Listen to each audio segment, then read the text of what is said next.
संसद के शीतकालीन सत्र में व्यवधान है। हमारी अपेक्षा थी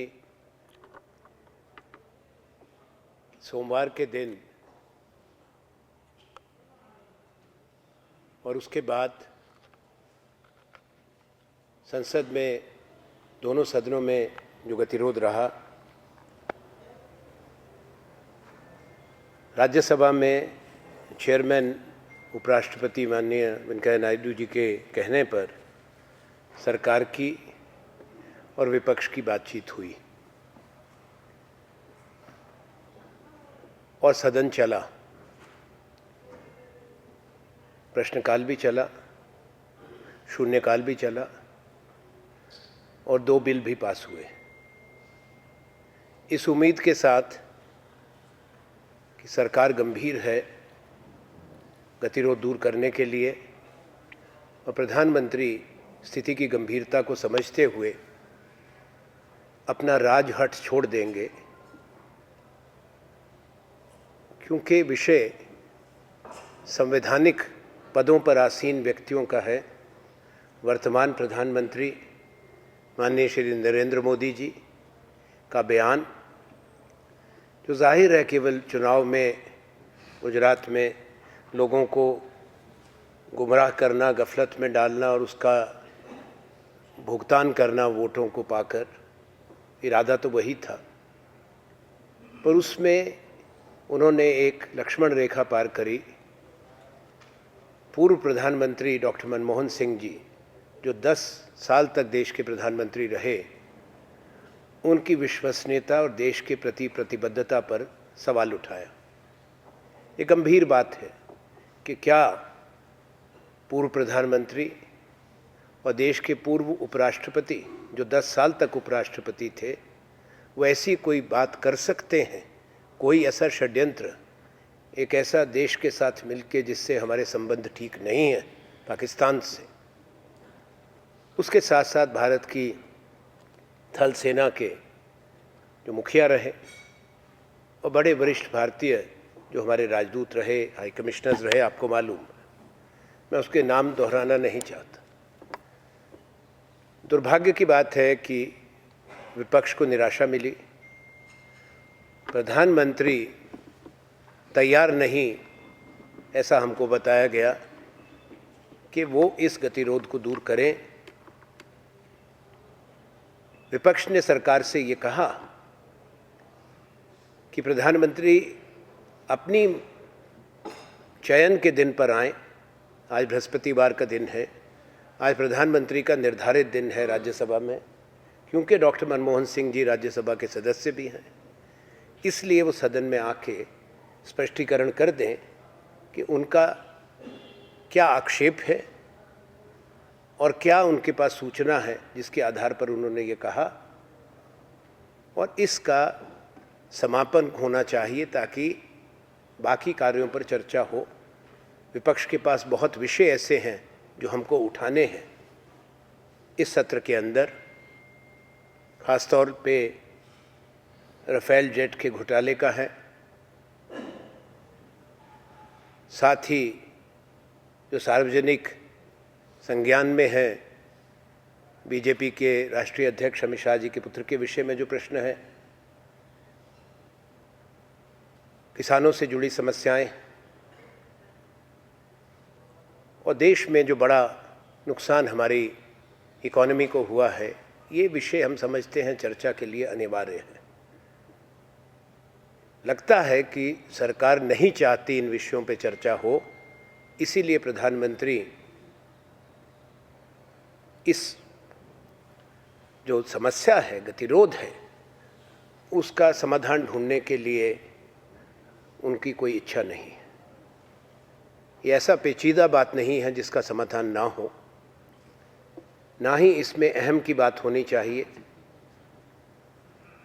देश के प्रधानमंत्री का कर्तव्य बनता है कि जो भी शंकाएं उभरी हैं उसका निवारण करें। अब चुनाव हो चुका, इसलिए फ़ायदे नुकसान की बात उनकी नहीं रही। हम अभी भी यही अपील करते हैं सरकार से और प्रधानमंत्री से आग्रह करते हैं कि संसदीय प्रजातंत्र के हित को देखते हुए भारत के संवैधानिक परंपराओं का सम्मान करते हुए वो सदन के अंदर आएं, ताकि बाद में सदन सुचारू रूप से चले। विपक्ष की कोई इच्छा नहीं है कि संसद ना चले, विपक्ष चाहती है संसद चले, क्योंकि यही एक मंच बचा है विपक्ष के पास जहां हम अपनी बात कह सकते हैं और आपके माध्यम से देश तक पहुंचा सकते हैं। हमारी तरफ से ये प्रयास रहेगा कि जो भी रायशुमारी से इसमें सहमति बने, जो स्वीकार्य हो पूर्व प्रधानमंत्री डॉक्टर मनमोहन सिंह जी को भी, भारतीय राष्ट्रीय कांग्रेस को और समूचे विपक्ष को, वो होना चाहिए। As I've said that the stalemate continues primarily because of the attitude of the government and the obduracy of the Prime Minister, who refuses to register the seriousness of the situation resulting from his baseless and unwarranted aspersions and remarks for electoral gains on the former Prime Minister of India, Dr. Manmohan Singh, and former Vice President, Dr. Hamid Ansari, who had occupied the high offices, constitutional offices, for 10 years.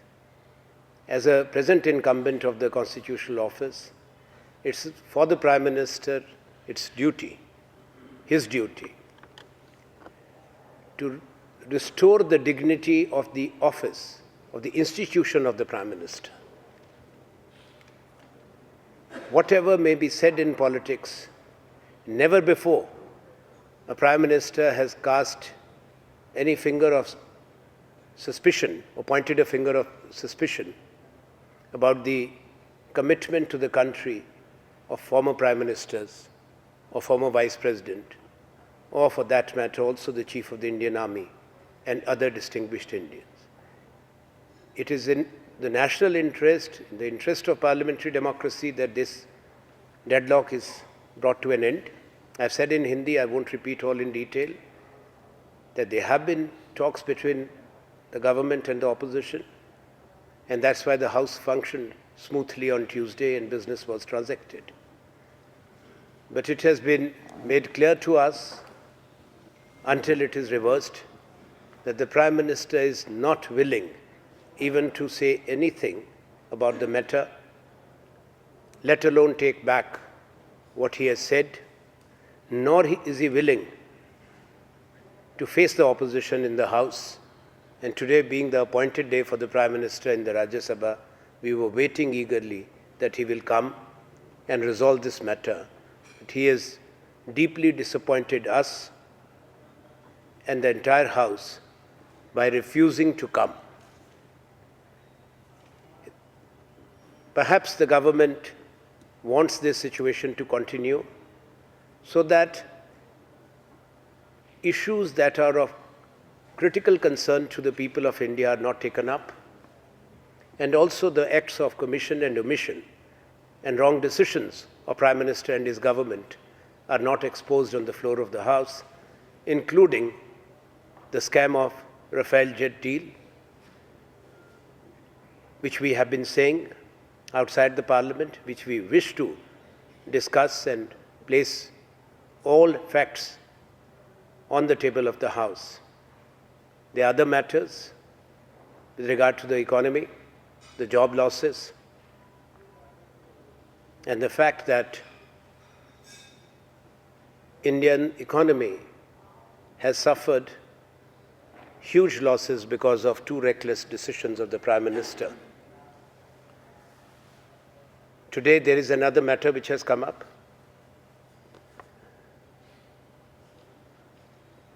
And surely the government does not want to face the opposition. And the Prime Minister too. That's the verdict on the 2G case. Let me take you back to the years when there was a vicious and malicious campaign targeting the then Congress-led UPA government, also besmirching the image of the then Prime Minister, the government, by claiming a big loot, a big scam, and a huge loss to the country. That was the presumptive loss of 1,76,000 crores. It's very interesting that those who had some contribution in giving credibility and life to this BJP-led campaign, both are beneficiaries along with the principal beneficiary. Principal beneficiary is Shri Narendra Modi, जो देश के प्रधानमंत्री बन गए, UPA सरकार की कांग्रेस की छवि खराब करके लोगों को गुमराह किया। बहुत लोग मान गए कि बहुत बड़ी घोटाला हुआ, बहुत बड़ा स्कैम हुआ है। आज भी वित्त मंत्री ने वही दर्शाने की कोशिश करी, मैं उस पर ज़रूर आऊँगा। और जिन्होंने ये लिखा था प्रिजम्पटिव लॉस का, वो आज भारत के बैंकों के सुपर बॉस हैं, एक चेयरमैन हैं, सारे बैंकों के चेयरमैन एमडी वही लगाते हैं, श्रीमान विनोद राय। पहले किसी कंट्रोलर ऑडिटर जनरल को इतनी बड़ी जगह कभी नहीं दी गई, पर उन्होंने इतना बड़ा काम किया था तो उनको इतनी बड़ी जगह मिली। और भारत की जो सबसे रिच खेलों की संस्था है, board of cricket control of India, उसके चेयरमैन है एडमिनिस्ट्रेटिव कमेटी के। तो जाहिर है उनका योगदान को माननीय नरेंद्र मोदी जी ने पूर्ण रूप से पहचान की, योग्यता की नहीं, योगदान की। और दूसरा स्मरण करना जरूरी है कि केवल सरकार नहीं, जब नीति बनती है तो यहाँ जो संस्थाएं हैं उनका भी कुछ भूमिका रहती है। In this particular case, the Telecom Regulatory Authority of India had endorsed and recommended this policy, because public good and common good is not necessarily, as Vivek Tankha ji will elaborate, served only by following a particular route. Sometimes the common good is more important than the commercialization of the state's resources. At that time, perhaps that was the guiding principle. The chairman of TRI at that time was the present principal secretary of the Prime Minister, Shri Nripendra Mishra. And let's not forget that the first ordinance, first action, first decision in 2014 of Prime Minister Modi's government was to bring an ordinance to amend the TRI Act so that he could appoint Shri Nripendra Mishra as the Principal Secretary to PM. Now, Mr. Vinod Rai, who had talked of the presumptive loss theory, surely would not be interested in the judgment of the court. This is not an ordinary trial. It had generated national and global attention. It also destroyed many careers and many people's lives, those who spent long months in prison. And those who were behind it, fueling it, giving it credence, are enjoying their lives. I heard the finance minister today, and finance minister was saying that the Supreme Court, the highest court, had said that it was a corrupt policy. I challenge the finance minister to show that order. Supreme Court is not a trial court. Supreme Court only quashed the allocations and sent the case to the trial court.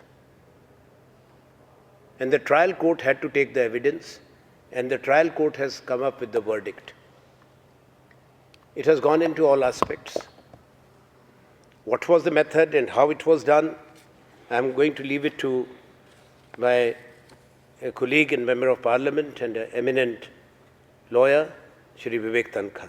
But I'll just read a few lines for you. There is no evidence on the record produced before the court indicating any criminality in the acts allegedly committed by the accused persons relating to fixation to cut-off date, manipulation of first-come, first-served policy, allocation of spectrum to dual technology applicants, ignoring ineligibility of STPL and Unitech Group companies, non-revision of entry fee and transfer of rupees 200 crores to Kalainar TV Limited as illegal gratification. The charge sheet of the instant case is based mainly on misreading. Very important. The charge sheet of the instant case is based mainly on misreading, selective reading, non-reading, and out-of-context reading of the official record. We'll give it to you. This is the final judgment. Further, it is based on some oral statements made by the witnesses during investigation, which the witnesses have not owned up in the witness box. Lastly, if the statements were made orally by the witnesses, the same were contrary to the official record and thus not acceptable in law. And the last para is the end result of the above discussion is that I have absolutely no hesitation in holding that the prosecution has miserably failed to prove any charge against any of the accused made in its well-choreographed, please register the word, well-choreographed charge sheet. Now, this is the judgment, which has come after almost 7 years, from April 2011, so close to 7 years. You could give them the paragraphs also, please. We will give the paragraph. I think I'll leave it to Vivek Tankha ji, because he'll also be speaking just now. Now, this is what happened in India on the presumptive loss theory. Now, Shri Vinod Rai, should he be held to account or not for what he did? Now, a government is toppled. There were two things. First this, followed by a big national movement against corruption. This was the foundation. India against corruption, Shri Anna Hazare, and the Lokpal agitation. The Lokpal Act was passed by the Parliament. Initiative was taken by the Congress-led UPA government. 3.5 years have passed. There is no Lokpal. There is not even an initiative taken to appoint a Lokpal. Supreme Court has been asking those who were spearheading the struggle, and of course the main beneficiary again, the BJP and the Prime Minister, that where is the Lokpal? There is no Lokpal. Those who are agitating and actually emotionally provoked the people of India through that agitation are silent. They have all gone silent. We don't hear anybody, even those in the media who were saying India wants to know. Now India does not want to know. Where are they? Where is the Lokpal? Why they agitated? Why they did what and what happened in the country? Now, on the presumptive loss, so much has happened. May I ask a question through you to the Prime Minister and the government? Presumptive or notional loss remains presumptive or notional. What about the actual loss? There is the actual loss of over 3 lakh crore, actual, proven, established to the Indian economy because of a decision personally made by Prime Minister Shri Narendra Modi on demonetization, which shaved off 2% of the GDP. So if presumptive loss, so much has happened, we wanted to hear today from the Prime Minister how he wants to take action against the person who who took the decision to shave off 3 lakhs crores of India. Over to Vivek.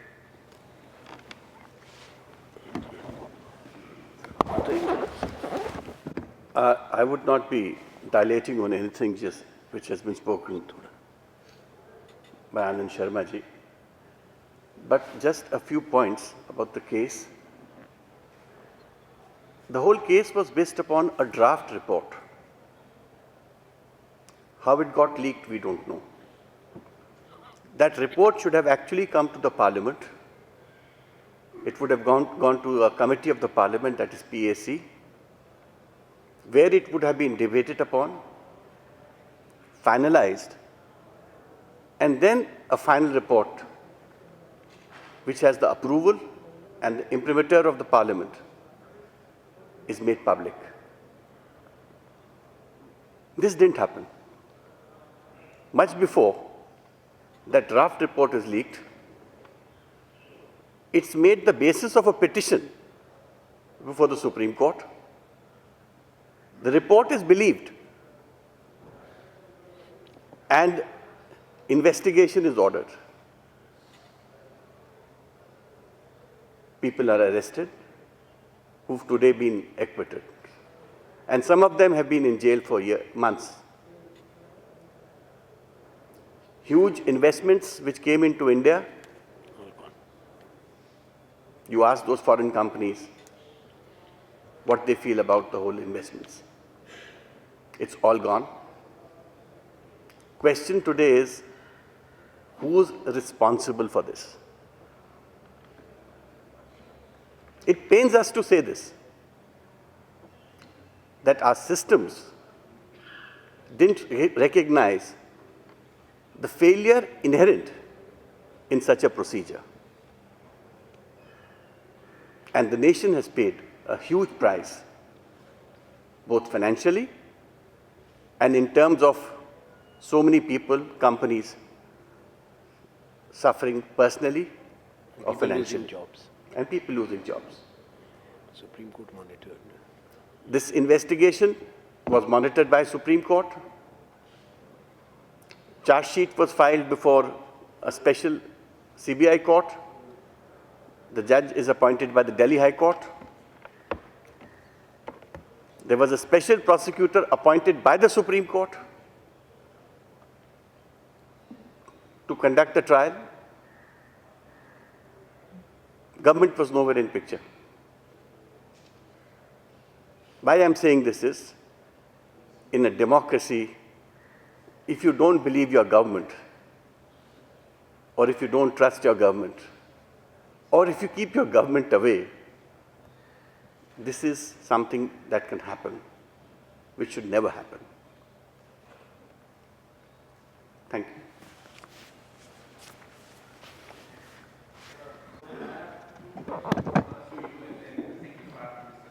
Sure. One is the Congress keen on a debate in Parliament? Yes, we are.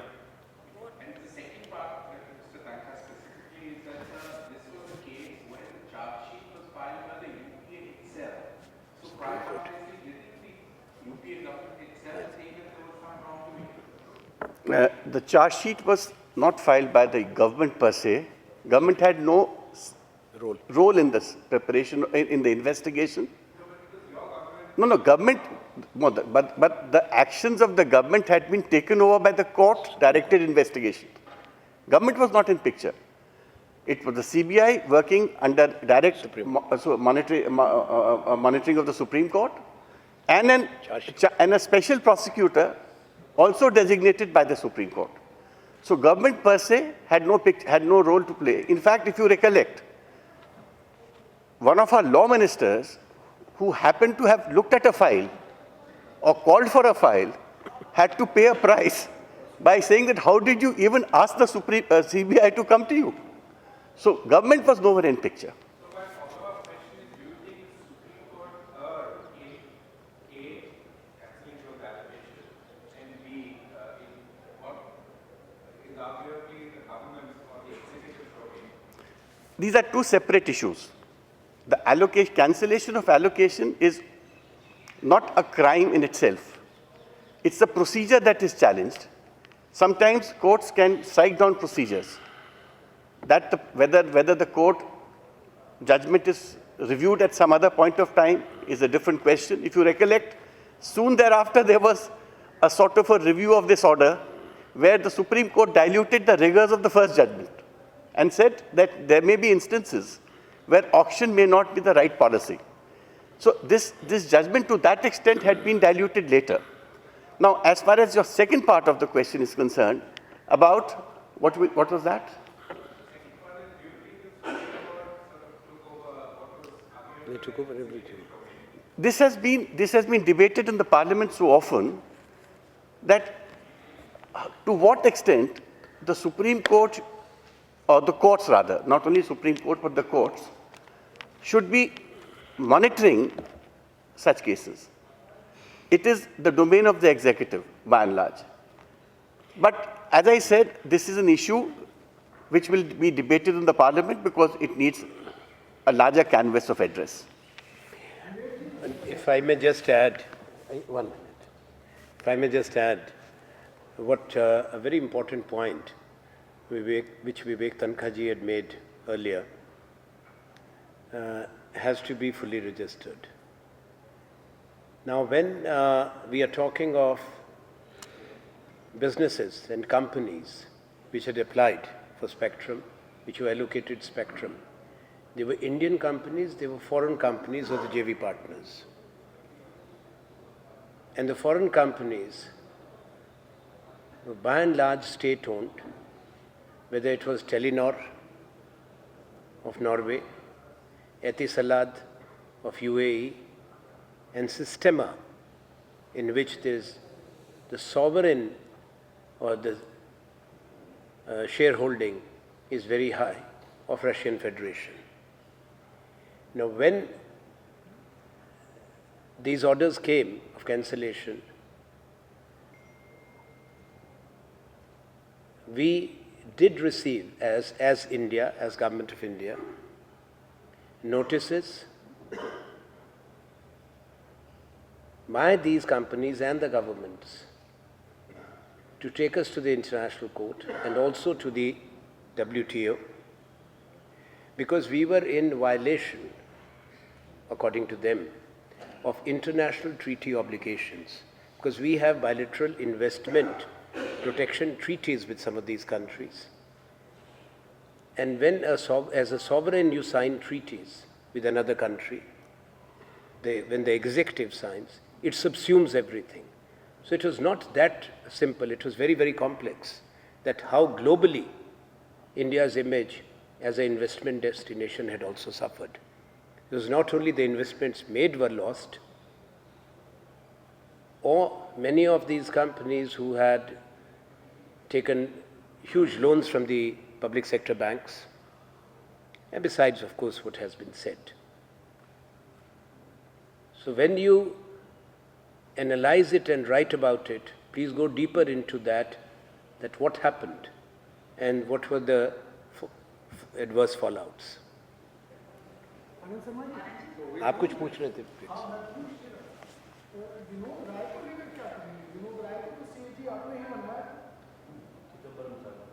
नहीं, देखिए, व्यक्तिगत की बात नहीं होती. कई बार तो ये तो एक व्यक्ति को सीएजी बनाने की बात थी. कई बार तो पूरा देश मिलके गलती कर लेता है. हमने नरेंद्र मोदी जी की बात पे विश्वास कर लिया था.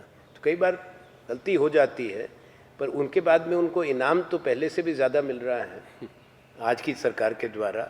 ये आपको देखना है, क्योंकि जो सबसे ज़्यादा लाभ हुआ है जिस दल को, वही दल का तो षड्यंत्र था सारा बदनाम करने का. तो आज जो प्रधानमंत्री गुजरात के चुनाव में षड्यंत्र की बात और कॉन्स्पिरेसी की बात करते हैं, मुझे उनसे यही कहना है कि षड्यंत्र तो हमारे खिलाफ हुआ था और उस षड्यंत्र का लाभ आपको मिला है. We do not believe in enacting conspiracies, but Indian National Congress has been a victim of a big conspiracy, which was to besmirch the fair image and name of our government and the Prime Minister. मैंने आप मेरा असूल एक है, एक प्रश्न का आपको उत्तर मिल गया, अब उसका आप जो मर्जी विश्लेषण करो. I'm taking that question and come to you. Yes.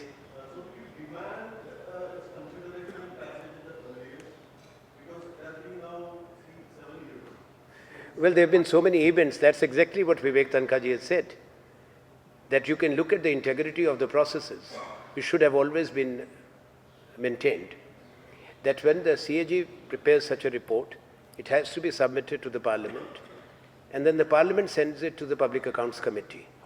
Now here the report was leaked first, and that leak went to the Supreme Court, on the basis of which what happened and all that happened has been explained. The rest is history. So PSC was deprived its role, Parliament of India was denied its role, the then government was not in the picture, Supreme Court took charge. So whether what has been said, I need not even repeat. So this charge sheet was cleared by the Supreme Court. So nobody can doubt now, and it's 3.5 years after we left office, that's what the judgment is. So it is important to reflect, because sometimes institutional memories remain, individual memories can be short-lived. Therefore, to revisit that period when an entire session, the winter session of 2010, was destroyed, not even one word could be spoken, no business could be transacted. And even the following budget session was badly affected. So those who are today refusing, and the Prime Minister in particular, to resolve the deadlock, need to be reminded what they did. And here is an opposition which is talking to the government that please resolve it. We don't want this deadlock to continue.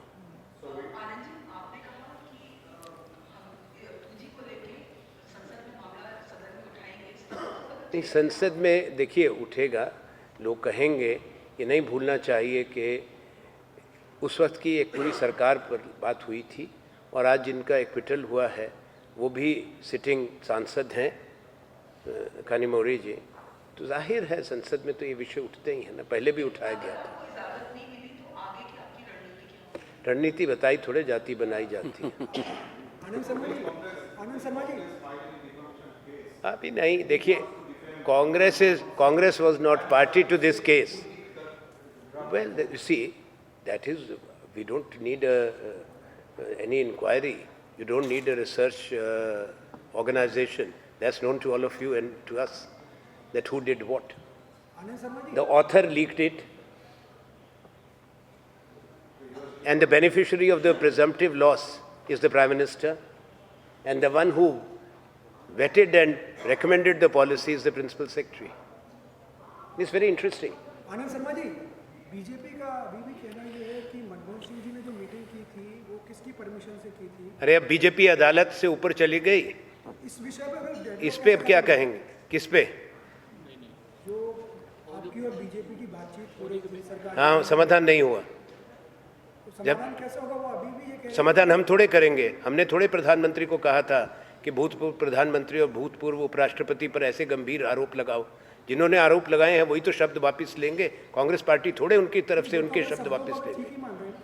अब शब्दों को ठीक मान रहे हैं तो मुकदमा चलाए ना, फौरन कार्रवाई होनी चाहिए. इतने करके गंभीर आरोप है, नहीं है तो आके स्पष्टीकरण दे दें. इसमें क्या गलत बात है?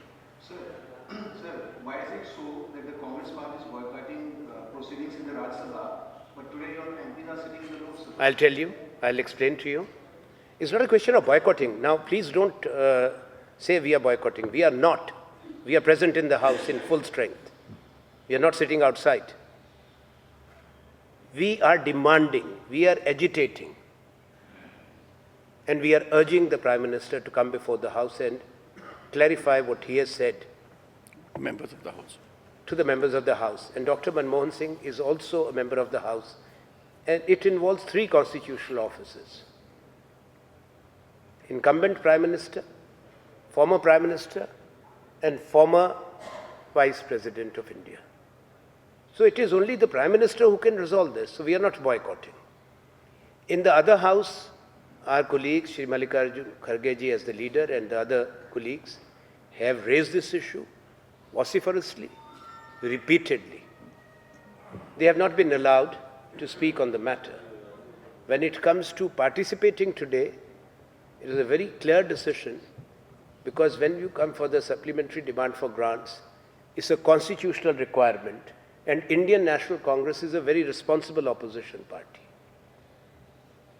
So we will not walk away from our constitutional duties, though the government does not wish the opposition to have any say now in that house or this house.